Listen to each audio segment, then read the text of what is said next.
పూర్ణిమ prints ఆషాఢం sale flat 30-60% discount ప్రతి 5,000 రూపాయల కొనుగోలుపై ఒక చీర ఉచితం.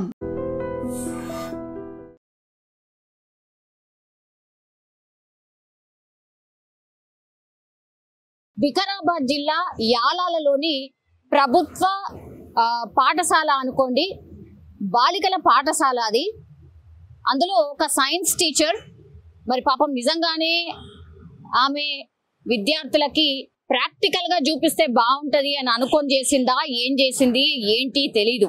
10వ తరగతి విద్యార్థులు, ఆమె సైన్స్కి సంబంధించిన టీచర్ కాబట్టి క్లాస్ రూమ్లోకి డైరెక్ట్గా ఏదైనా తీసుకొచ్చి ఎక్స్ప్లెయిన్ చేస్తే ఇంకా బాగా విద్యార్థులు అర్థం చేసుకోగలుగుతారు, వాళ్ళకి గుర్తుండిపోతుంది అన్న దాంతో తీసుకొచ్చిందా ఏంటో తెలియదు. కానీ ఏకంగా ఈ ఆవుకి సంబంధించిన మెదడు అంటే బ్రెయిన్, ఆవుకి సంబంధించిన బ్రెయిన్ ని క్లాస్ రూమ్ లో పూర్తిగా టేబుల్ మీద పెట్టి ఎక్స్ప్లెయిన్ చేసింది అనేటువంటిది ఇప్పుడు సోషల్ మీడియాలో పూర్తి స్థాయిలో ఒక చర్చ అయితే నడుస్తోంది. సైన్స్ టీచర్స్ జనరల్లీ అయితే కప్పలనో లేకపోతే ఇంకో దాన్నో ఇట్లాంటి వాటిని తీసుకొచ్చి ఎక్స్ప్లెయిన్ చేస్తూ ఉంటారు. నిజంగానే ఆ లెసన్స్ కూడా అట్లుంటాయి 10th క్లాస్లో, మనం అందరం కూడా చదువుకొని ఉంటాం. కానీ మరీ ఎంత క్రియేటివిటీ మైండ్ ఉంటే, ఇంకెంతో బాగా ఎక్స్ప్లెయిన్ చేయాలన్న కోరిక ఉంటే మీరు ఇంకా దేన్నైనా చూస్ చేసుకోండి. కానీ ఇట్లా ఆవుకి సంబంధించిన మెథడ్ని తీసుకొచ్చి స్టూడెంట్స్ అందరి ముందట అదే విషయాన్ని చెప్పి ఆవు మెథడ్ ఇది, ఇగో ఇది ఇట్లా వర్క్ అవుతుంది అని చెప్పే ప్రయత్నం చేసినట్టుగా ఇప్పుడు ఎవరికైతే పాఠశాలలో ఎవరికైతే బాలికలు బోధించిందో, ఆ లెసన్ ని ఎక్స్ప్లెయిన్ చేసిందో వాళ్ళే స్వయంగా వాళ్ళ ఇంటికి పోయిన తర్వాత, అమ్మ మా సైన్స్ టీచరు ఇట్లా ఈ రోజు ఆవుకి సంబంధించిన మెథడ్ ని తీసుకొచ్చి మా అందరికి ఇట్లా ఎక్స్ప్లెయిన్ చేసింది, లెసన్ చెప్పింది, ఇగో ఇది ఆవు మెదడు, ఇది ఇట్లా వర్క్ అవుతుంది, ఇది ఇట్లుంటది అని ఆమె ఎక్స్ప్లెయిన్ చేసింది అన్నటువంటి మాట చెప్పిండట. దీంతో అసలు పేరెంట్స్ ఆశ్చర్యపోయినరు.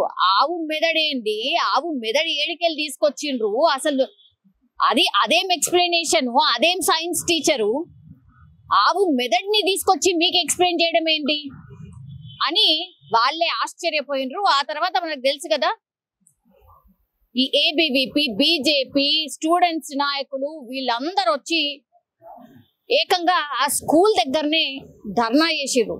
ఆ టీచర్ ఎవరు, అసలు ఆవు మెదడుని ఏడికెళ్ళి తీసుకొచ్చింది, పిల్లలకి ఆవు మెదడుకి సంబంధించి ఏం లెసన్ చెప్పింది, అసలు ఆమె ఏం చెప్పాలనుకుంటుంది ఏంటిది అని పూర్తిగా ఆందోళన చేసినటువంటి పరిస్థితి. నిన్న స్కూల్ బయట రచ్చ జరిగింది. అప్పుడు ఆ టీచర్ పేరు కూడా నేను చెప్తాను. ఆమె పేరు వచ్చేసి కాసిం బి. ఈ పేరు ఆ తర్వాత ఆవు మెదడుని తీసుకొచ్చి పిల్లలకి ఎక్స్ప్లెయిన్ చేయించే ప్రయత్నం చేయడం, ఇదే ఇప్పుడు వివాదాస్పదంగా మారింది. దీంతో ఆ టీచర్ని ప్రస్తుతం అయితే సస్పెండ్ చేసిండ్రు విద్యాశాఖ. నువ్వు ఇంకా రాకమ్మా, కొన్ని రోజులు రెస్ట్ తీసుకో అని చెప్పిండు. ఆ తర్వాత కేసు కూడా నమోదు చేసిండు. అప్పుడు ఈ కాసిం బి సైన్స్ టీచరు, ఆమె పిల్లలకు ఎట్లా అర్థమైందో, నేను చెప్పింది ఆవు మెదడు అని నేను చెప్పలేదు, పొట్టేలు మెదడు, అది వాళ్ళకి ఎట్లా అర్థమైందో, వాళ్ళు ఎట్లా అర్థం చేసుకున్నారో నాకైతే తెలుస్తలేదు, నేను తీసుకొచ్చింది పొట్టేలుకి సంబంధించిన మెదడుని తీసుకొచ్చి దాన్ని ప్రాక్టికల్గా ఎక్స్ప్లెయిన్ చేసిన, పిల్లలు వేరే విధంగా అర్థం చేసుకొని అది ఆవు మెదడు అని అర్థమైనట్టున్నది, అదే మీకు చెప్పిండ్రు, నేను తీసుకొచ్చింది పొట్టేలు మెదడు అనే ఎక్స్ప్లెనేషన్ ఇస్తుంది. పిల్లలు, మీరు టీచర్, మీరు పిల్లలకు చెప్పాలి కదా, మీరు అబద్ధాలు ఆడకండి, అబద్ధాలు ఆడటం మంచిది కాదు అని మీరే కదా చెప్పాలి. మీరే ఆవు మెదడు అని చెప్తిరి, పిల్లలు అదే అర్థం చేసుకున్నారు, అదే విన్నారు. ఇది చాలా కొత్తగా చెప్పాలనుకున్నారు కాబట్టి వాళ్ళు కొత్తగానే అనుకున్నారు. అదే వాళ్ళ పేరెంట్స్కి వెళ్ళి చెప్పిండ్రు, అమ్మ ఇట్లా మా టీచర్ ఇవాళ ఇట్లా ఆవు మెదడుకి సంబంధించిన లెసన్ చెప్పింది అని చెప్పిండ్రు. పిల్లలు దేవుళ్ళతో సమానం అని అంటారు కదా, అబద్ధాలు ఆడొద్దని మీరే కదా చెప్తారు. ఇప్పుడు క్లాస్ లో ఉన్న పిల్లలు 30-35 అనుకుందాం, ఆ పిల్లలందరూ కూడా అబద్ధం చెప్పిండ్రు అని అనుకుందామా? టీచర్ గారు మీరు ఎట్లా చెప్పగలుగుతారు ఇది ఎవరు ఇక్కడ అబద్ధం చెప్తున్నారు అనేది స్పష్టంగా అర్థమవుతుంది కదా. పిల్లలందరూ క్లాస్ రూమ్ లో ఉన్న పిల్లలందరూ కూడా అబద్ధం చెప్పినట్ట, మీరు ఇప్పుడు నిజం చెప్తున్నట్ట, మీరే ఆలోచించుకోవాలి, మీరే చెప్పాలి. సో ఇది పూర్తి స్థాయిలో వివాదంగా మారిపోయింది కాబట్టే ఖచ్చితంగా చర్య తీసుకోకపోతే ఇది వేరే విధంగా పోర్ట్రైట్ అవుతుంది. ఇది మంచిది కాదు. మన సాంప్రదాయాలు ఏంది, మన హిందూయిజం ఏంది, మనము గోవులని కొలుస్తాం. అట్లాంటి వాటిది మెదడు తీసుకొచ్చిన ఈ మెదడు తీసుకొచ్చి మీకు చూపెడితే మంచిగా అర్థమవుతుంది. ఏంది ఇది? ఎక్కడన్నా జరుగుతుందా ఇట్లాంటిది? ఏమున్నా అందులో కొత్తదనం ఏం కనిపించింది మీకు? ఇంత దారుణంగా మీరు ఎట్లా ఆలోచించగలిగినరు? ఇప్పుడు చాలా మంది డిమాండ్ చేస్తుంది ఏంటంటే మీరు సస్పెన్షన్ కాదు, ఆమెను జాబ్ నుంచి పీకెయ్యాలి.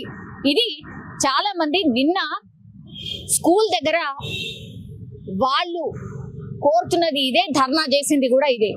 ఇంకోసారి ఆ టీచరు అసలు స్కూల్ మొహాన కూడా చూడొద్దు, ఏ పిల్లలకు కూడా పాఠాలు చెప్పొద్దు.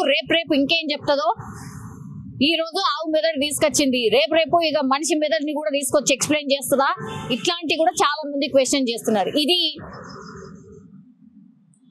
మా మనోభావాల్ని దెబ్బతీసే విధంగా ఉంది కాబట్టి ఖచ్చితంగా ఈమె మీద చర్య తీసుకోవడం అంటే ఆషామాషి చర్యలు కాదు. ఈమె మళ్ళా ఇంకోసారి ఇంకో పాఠశాలకు పోవద్దు, ఏ టీచర్ ఏ పిల్లలకు కూడా లెసన్ చెప్పడానికి వీల్లేదు, ఆమెను పూర్తి స్థాయిలో జాబ్ నుంచి పీకేయండి అని అక్కడ ఉన్నటువంటి వాళ్ళు పెద్ద ఎత్తున ధర్నా చేసినటువంటి సిచ్యువేషన్ అయితే కనిపిస్తోంది. చూడాలి మరి విద్యాశాఖ ఏం చర్యలు తీసుకుంటుంది. నిజంగానే వీళ్ళు కోరుకున్నట్టుగా మరి పూర్తి స్థాయిలో ఆమెను జాబ్ నుంచి తొలగిస్తుందా? ఎందుకంటే ఇది నిజం చెప్పాలంటే చాలా చాలా పెద్ద మిస్టేక్ కాబట్టి ఆమె ఏదో ఎక్స్ప్లెయిన్ చేసే ప్రయత్నం చేస్తుంది కాబట్టి మరి ఖచ్చితంగా నేను ఇది చెయ్యలేదు అని ఆమె నిరూపించుకోవాలి. ఒకవేళ నిజంగానే మీరు చెప్తున్నటువంటి పొటేల్ మెథడ్నే తెచ్చింది అనుకుందాం, అది ఒకవేళ పొట్టేల్ మెథడ్ అయితే ఓకే అనుకుంటారేమో, ఏం చర్యలు తీసుకుంటారో మనకు తెలియదు. కానీ ఒకవేళ ఆవు మెథడ్ అయితే మరి డెఫినెట్లీ అందరు కోరుతున్నట్టుగా ఆమె మీద కఠినమైన చర్యలు అయితే తీసుకోవాల్సిందిగా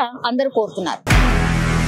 నిజంగా ప్రస్తుతం ఉన్నటువంటి సమాజం దేనికి ప్రయారిటీ ఇస్తుంది? ఆర్థిక సంబంధాల చుట్టూ మాత్రమే తిరుగుతుంది. మళ్ళీ ఎన్నికలంగానే చాలా విరక్తి కలుగుతున్నాం. మంచి అనిపిస్తుంది కదా, లేడీస్ కూడా ఛాలెంజింగ్ జాబ్స్ చేసినప్పుడు చాలా బాగుంటది. ట్రాఫిక్ అసిస్టెంట్స్ గా నియమించిన ట్రాన్స్జెండర్స్ అందరితో సాల్యూట్ చేయించుకుంటున్నారు. ఫుడ్ డెలివరీ ఇవ్వటానికి వెళ్ళినటువంటి డెలివరీ బాయ్ అనిల్ పై కళ్ళ ముందు